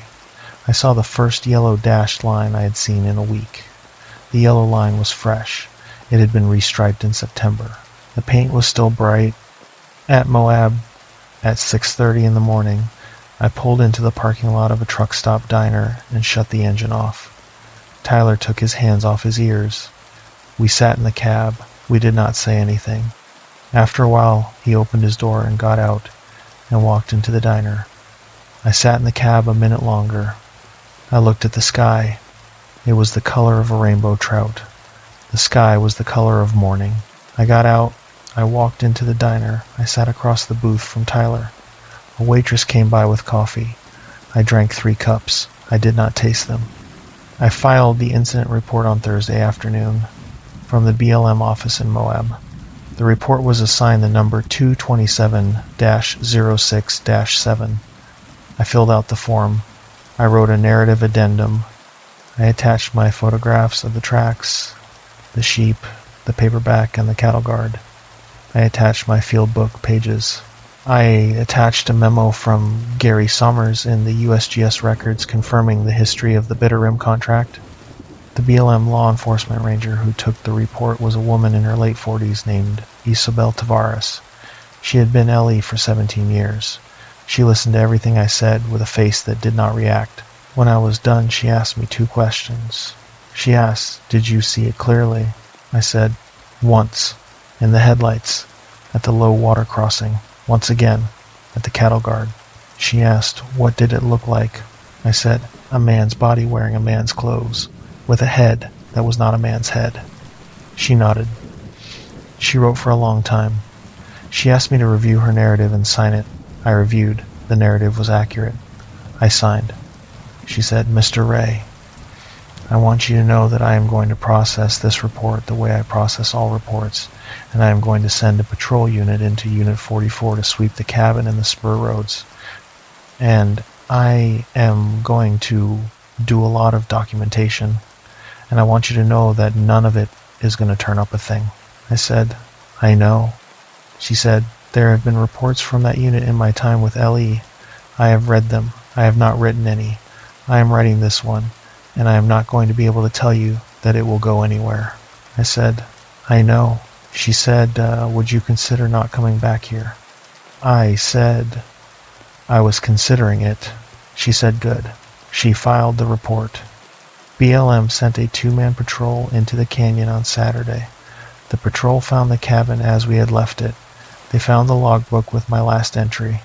They did not find any tracks in the wash at Site 1. They did not find the sheep at Site 4. There were no sheep. There were no drag marks. There was no blood. There were 3 depressions in the sand of the flat at Site 4 in a triangular pattern, each depression about the shape of a U lying on its side. The depressions had been swept with something, a broom or a branch, until the sand around them was uniform. The patrol filed their report. The case was closed as open. The file went into a drawer in Monticello. My report went into a drawer next to it. USGS flagged my incident for internal review. The review committee was supposed to meet in the first week of December. The meeting was postponed to January. The meeting in January was postponed to March. The meeting in March did not happen. I have not heard about the review since. Tyler Pace put in for a transfer on the Monday after we came out. He was assigned to the Alaska Water Science Center the following month. He works the Kenai River gauges now. We have exchanged emails. We do not talk on the phone. He told me he cannot hear a radio key up without his hands starting to shake. I told him I understood. I told him I am glad he is on the Kenai. He told me the Kenai is green and loud and full of people, and the gauges are 100 yards from the highway, and the sky is never empty, and he has not slept in a cabin since. He told me he is not going to. He told me he sees his sister on weekends. He told me his sister has a 2-year-old boy, and the boy calls Tyler Uncle Ty. He told me the boy thinks Alaska is a cartoon planet. He told me he likes being Uncle Ty more than he has liked any other thing he has been called. He told me those things in a 3-paragraph email that did not mention the Bitter Rim or the cabin or the cattle guard or any of it. He did not need to mention those things. The email was all about his sister and her boy and the Kenai and the highway and the sky. It was the happiest email he had ever written to me. I printed the email out and put it in a folder in a drawer with my field log. I did not renew the Bitter Rim contract. The contract went to a junior named Holloway out of Salt Lake, a good tech, 29 years old, first senior contract. I did not call him before he went in. That was my second mistake. I have no excuse for it. I told myself I did not have the right to scare him with a story he would not believe. I told myself the cabin was not going to do it again because the cabin was not a thing that did. I told myself the pattern did not have to repeat. I told myself a lot of things, and they were all forms of the same lie, which was that I was tired and I did not want to be the man who made the call. Holloway and his partner came out on schedule in October. Holloway filed a clean report. He checked all 6 gauges. He said the cabin smelled of propane and dead mice and was a little cold at night. He said the logbook had an odd entry in it from the previous crew. He attached a photograph of the entry in his report. The photograph is of the page I wrote on the morning we left. My last paragraph, my signature, and below my signature in a handwriting that is not mine was a note. The note said, "Finished early. Do not overnight on Site 7. RH." RH is not my initials. I do not know whose initials RH are. They are not initials I used. The sign-off on my last entry was a printed legible version of my first and last name, followed by the contract number. The note in the book on the page of my last entry was written in a left-handed block print that looked, to my eye, like Tyler's field book hand. Tyler did not write in the book that morning. I watched him sign below my signature. His signature is a legible cursive. I have a photograph of it. I took a photograph of the logbook page that morning before we left. My photograph, taken at 3:50 a.m. in the last week of October, shows the logbook page with my entry and Tyler's signature and nothing below it. Holloway's photograph, taken 11 months later, shows the same page with a note added below. Holloway never saw anything on the trip. He filed nothing unusual. He was in the cabin for 4 nights. He said he slept fine. I called Holloway after he filed. I said, "I want to ask you about the note in the logbook." He said, "Yeah, it was a weird one." I said, "You saw the note?" He said, "Yeah. I thought it was from the previous crew." I said, "What did it say?" He said, "Finished early. Do not overnight. On Site 7. RH." I said, "What did you do?" He said, "I finished the contract. I did not go near Site 7. There is no Site 7 anymore, so I did not have to go near it. But I would not have anyway, because I trust the field notes from the guys who have been in before me." He said, "I am a junior." I figured it meant something. I did not ask. I said, "Holloway." He said, "Yes, sir." I said, "I wrote the previous entry." He said, "I know." I said, "I did not write the note below it." He was quiet for a long time. He said, "Okay." I said, "The note was not in the book when I left." He said, "Okay." I said, "Holloway, I do not know what that note is. I did not write it. Tyler did not write it. Somebody added it." He said, "Okay." I said, "Did you see anyone on the spur roads? Did you see tracks in the washes? Did you see a range rider?" He said, "No, sir." I said, "Did you hear anything at the cabin at night?" He was quiet for a long time. He said, "I heard the canyon. I heard coyotes. I slept fine." I said, "Holloway." He said, "Sir, with respect, I want to tell you I slept fine. I am telling you I slept fine. I heard the canyon. I am a junior, and I am new, and I would like to keep my job, and I would like to work more contracts, and I would like to sleep when I sleep. I slept fine." He said it the way a man says a thing when he has been practicing the thing. He said it the way you practice a line you do not believe. I said, "Okay." He said, "With respect, Ray, I do not want to know what you mean." I said, "That is fine." He said, "Sir, have a good one." He hung up. I called Gary Summers the next day. I told him about the note. I read him the initials, RH. Gary was silent for a while. He said, "In 1978, when the 2-man crew did not come out, the crew was 2 men. The hydrologist was Abraham Reeves.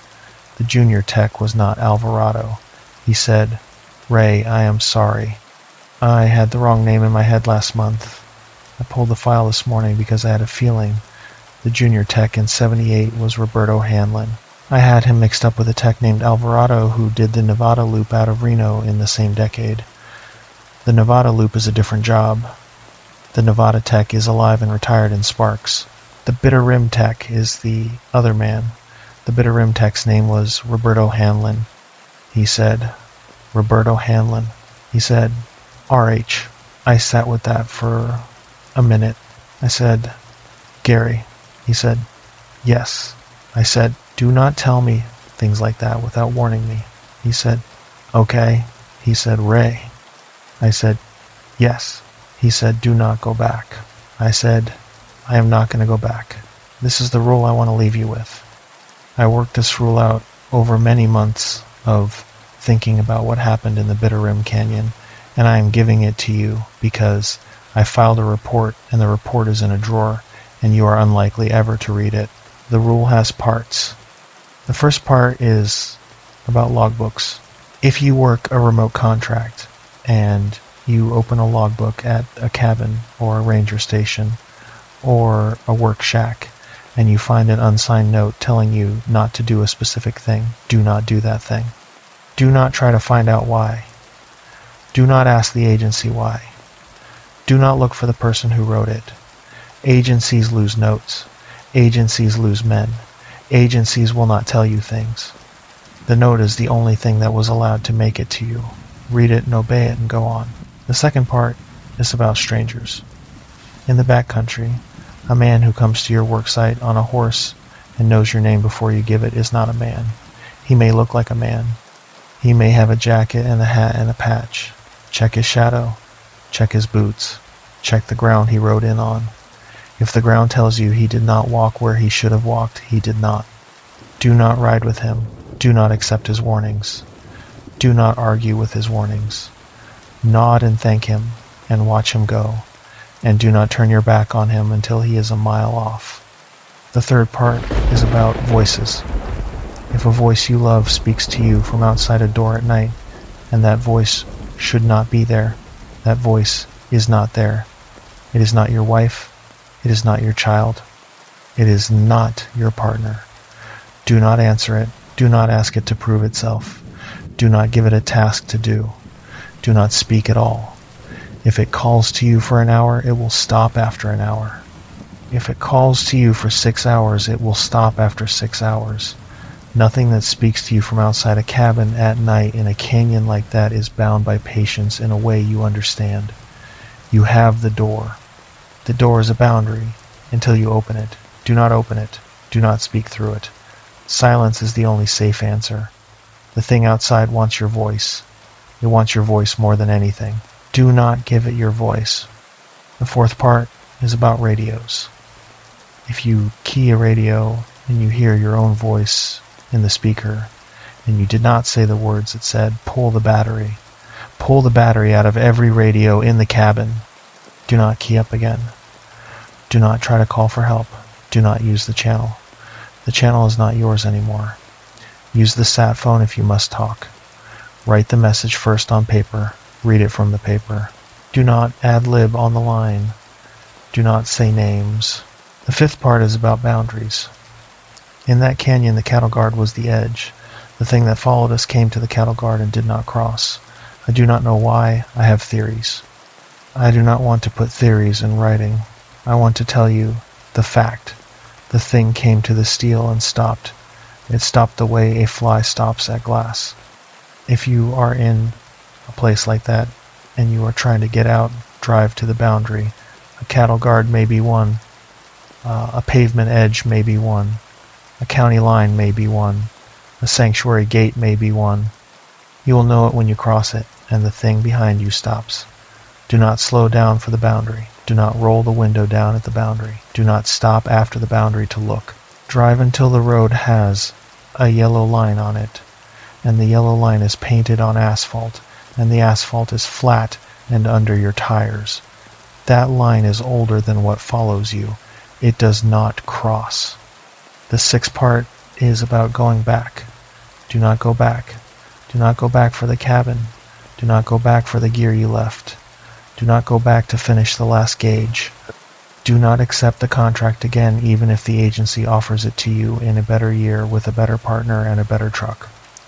Do not send anybody else in your place without telling them. Do not let yourself believe the pattern will break for you. The pattern will not break for you. The thing that lived in the Bitter Rim Canyon had been there since at least 1960, and was there when we left, and was there when Holloway went in 11 months later, and it is there right now. On this November Friday in 2024, as I write this, in a house in Ohio at 4 in the afternoon with my daughter at school and my wife at the hospital and a pot of coffee going cold in the kitchen. It will be there next October. It will be there the October after. I think about Holloway often. I think about the way he said he slept fine and the voice a man uses when he is telling himself a thing he needs to believe. I think about the note in the logbook that was not in the book when I left and was in the book when he got there, and I think about what it means that the note knew to sign itself RH, and I think about whose hand held the pen. I do not have answers for those thoughts. I do not expect to get them. I write this down so that if you are a junior tech with a new contract and a two-man crew and a cabin at the head of a canyon nobody uses, and you open a logbook and find a note you did not write, you will know to take the note seriously. That is all I can give you. Take it. Do not go back. Do not open the door. Do not answer the voice. Drive until the yellow line is under your tires, and do not stop until the sky is the color of morning.